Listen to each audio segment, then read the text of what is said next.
L'arrêt Quairoix rendu par le Conseil d'État le 2 novembre 1992 est une décision majeure qui a marqué un tournant dans l'interprétation de la laïcité à l'école en France. Les faits de l'affaire.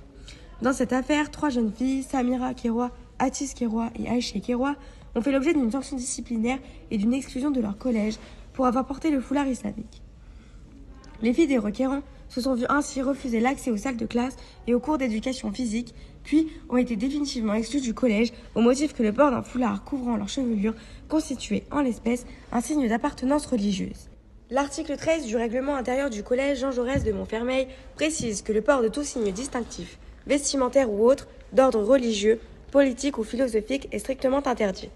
Le port du voile a donc été jugé par le collège comme étant un acte de pression, de provocation, de prosélytisme ou de propagande, pouvant porter atteinte à la dignité, à la liberté ou à la sécurité des élèves. Cet acte constituait donc une violation du règlement intérieur suite au port de signes religieux ostensibles. En conséquent, les parents des élèves ont saisi la justice pour contester cette exclusion. En effet, il faut aussi prendre en compte la neutralité et le principe de laïcité de l'enseignement public, qui résulte notamment des dispositions de l'article 10 de la Déclaration des droits de l'homme et du citoyen et de l'article 2 de la Constitution. Ceci impose que l'enseignement soit dispensé dans le respect de la liberté de conscience des élèves.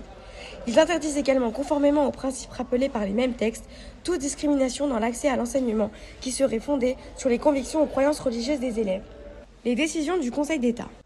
Finalement, bien que les décisions d'exclusion contestées aient été prises sur le seul fondement des dispositions de l'article 13 du règlement intérieur du collège, qui sont, en raison de la généralité de leurs termes, illégales, le Conseil d'État a confirmé l'exclusion des élèves.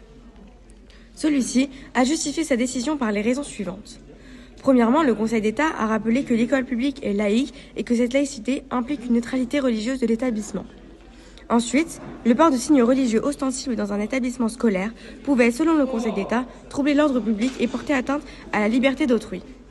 Enfin, le Conseil d'État a reconnu le pouvoir des établissements scolaires ainsi que leur possibilité d'adopter des règlements intérieurs à condition que ceux-ci soient conformes à la loi et aux principes généraux du droit. Conséquence de cet arrêt. Cet arrêt a suscité beaucoup de critiques et de débats sur la conciliation entre la liberté religieuse et le principe de laïcité, notamment de la part des défenseurs des droits de l'homme et des associations de défense des minorités religieuses, qui ont vu une atteinte à la liberté de conscience. Dans ce contexte, les revendications des requérants ont finalement permis l'annulation de l'article 13 du règlement et par voie de conséquence, les décisions individuelles qui en découlent. D'une façon générale, cet arrêt a renforcé le principe de laïcité à l'école et a également permis de clarifier les règles applicables, notamment en matière de port de signes religieux. L'arrêt Quairoix a posé les bases d'une jurisprudence stricte et reste une référence en matière de laïcité à l'école, tout en soulevant les questions complexes sur la liberté religieuse et la place des religions dans l'espace public.